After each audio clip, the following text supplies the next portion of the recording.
What's so funny? Freak!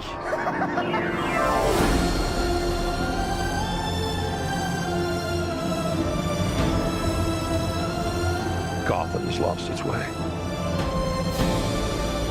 What kind of coward would do something that cold-blooded? Someone who hides behind a mask.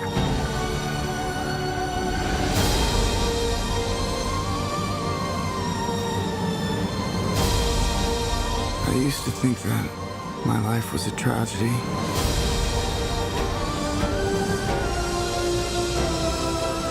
But now I realize it's a comedy.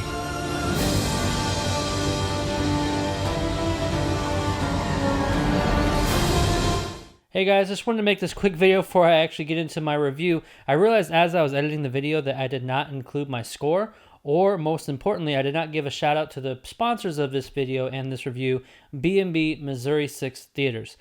So right off the top, I will give you my score, which this is a tour de force film. I'm giving it a 9.5 out of 10. Spectacular movie. There's only a couple things I didn't like about it, but we'll talk about it in the review. So go ahead and enjoy this brief promotional video promoting B&B Missouri 6 Theaters. Then we'll get right into the review. Enjoy.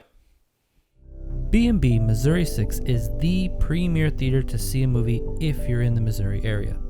The refreshments are delicious, the seats give you full reclining comfort, and the movie viewing experience is euphoric. But the main reason I wanted B&B to be my sponsor is their staff and the overall movie-going experience they provide. They're professional, friendly, inviting, and they truly have you leaving the theater feeling, as their motto goes, the magic of the movies.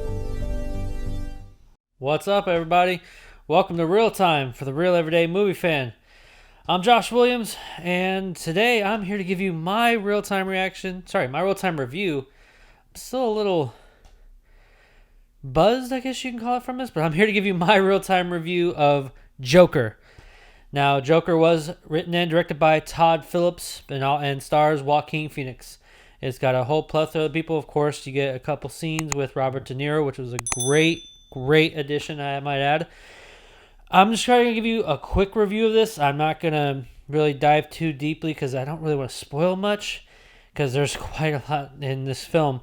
But I will say I'll give it the weekend, and on Monday I'm going to try to get my wife to go see it, and we will give you a spoiler review and discussion of this because I will say if you're a psych major or a psychological drama or even a psychological film fan in general, this is your wet dream.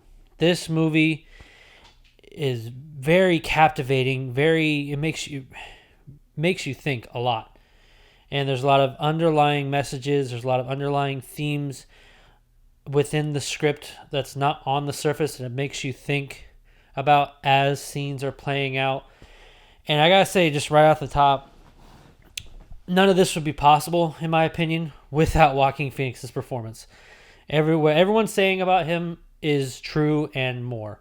This man he captivated me, commanded the screen with every single scene he was in. There were moments where, I'll probably make a clip to give you a comparison, but there's a scene in How I Met Your Mother where you see a person's face and he's smiling, but he's also got evil eyes. There were so many scenes where, yeah, he's smiling, but the eyes is what really carries how he's truly feeling. The bottom half of his face is smiling. Look, he seems happy. Seems like a nice guy. But the top half of his face wants to murder you. Yeah, that clip there. And so there's a couple scenes where his performance just really draws you in to really look at every single motion, micro emotion that he's giving to help portray what this character is going through. It blew my mind. And Academy Award nomination, you bet your ass. If he doesn't get one, it will be one of the biggest, blunders of the Oscars for the last, 25 years or so. I haven't seen a performance like his all year, maybe even like last couple of years. It's so captivating. It's insane. But let's go on some other stuff. One of the things I really did appreciate was Todd Phillips' direction. Now, what I mean by that is, some people ask me, what do you mean by direction? His use of the camera, the way he wants to zoom in on certain shots, pan around, zoom out. He uses the camera so much. It's constantly moving, but it's also helping tell the story, draw you into certain points to force you to pay attention. And when a director can do something like that, I applaud him to the fullest.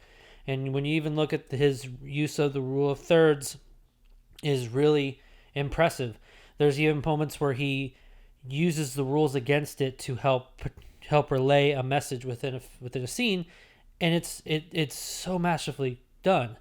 Now I will say, I love the screenplay. Like I said earlier, this is going to be a movie that will be discussed for years and years. I mean, this movie will be still discussed around the Oscars. I'll guarantee it.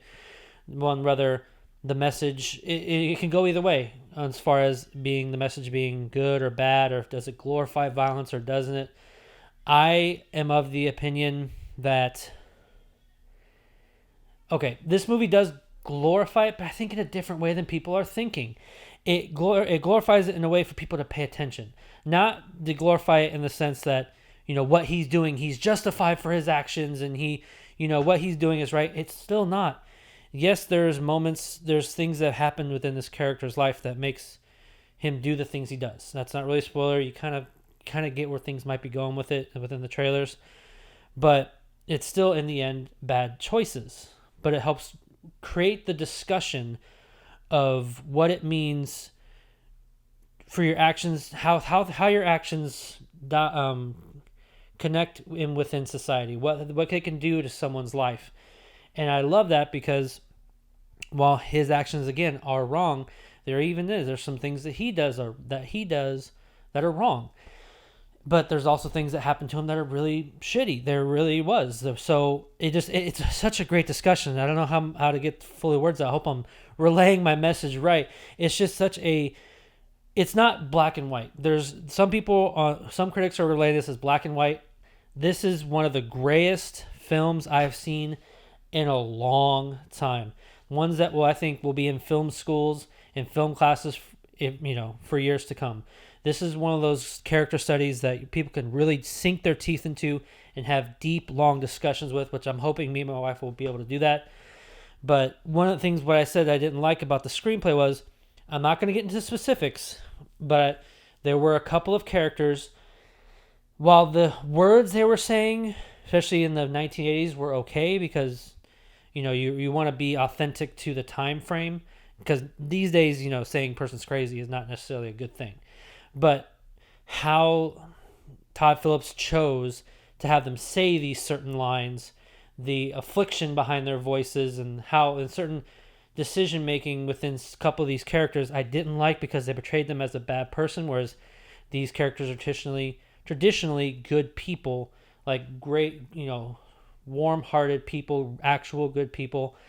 And they still may be, but how he chose to have them deliver their lines, I didn't think it relayed that, because you can still have them say the lines and give them a more positive affliction, and a person can still take it the wrong way. And I think it would have strengthened the discussion more as far as, some interpreting what a person says being good or bad would have added more to the discussion. But it kind of went on the line of, because they were obviously saying stuff that was wrong. I just wish he would have made that choice. Now I'll talk about that in my spoiler discussion overall. But besides that, guys, this movie is gritty, it's dark, it is one of the best character pieces I've seen in a very long time. I can highly recommend you guys check this movie out. Please go see this movie. Not only to see it for Joaquin Phoenix's performance, but just see it so you can join in the discussion and have a positive, constructive discussion about this movie. And I think that was Todd Phillips's goal all along, to have a positive discussion about what our actions can do within our society, and hopefully, have the discussion to where could we maybe change the way we say or do things to one another so that something like this may never happen. Of course, the character's decisions were wrong, but it's good to have that discussion to understand. Even though you can understand, you still don't have to condone. So that, I think, was what I find so fascinating about this movie, and I can't wait to see it again. I honestly can't. But that'll do it for me today, folks. Thank you very much for watching. What did you think of Joker? If you have seen it, please leave your comments in the section below. Let me know whether you like it or not without giving away any spoilers. And let's have a positive, constructive discussion about this film. I'm really hoping we'll get to talking about this more. Also, if you like what you watched, hit the like button, subscribe to the channel so you receive more of our various content in the future. Also, like us on Facebook, Twitter, and Stardust. The links are in the description below, as always. That's all I have for today. Again, I'm Josh Williams, and thank you for keeping it real with ReelTime.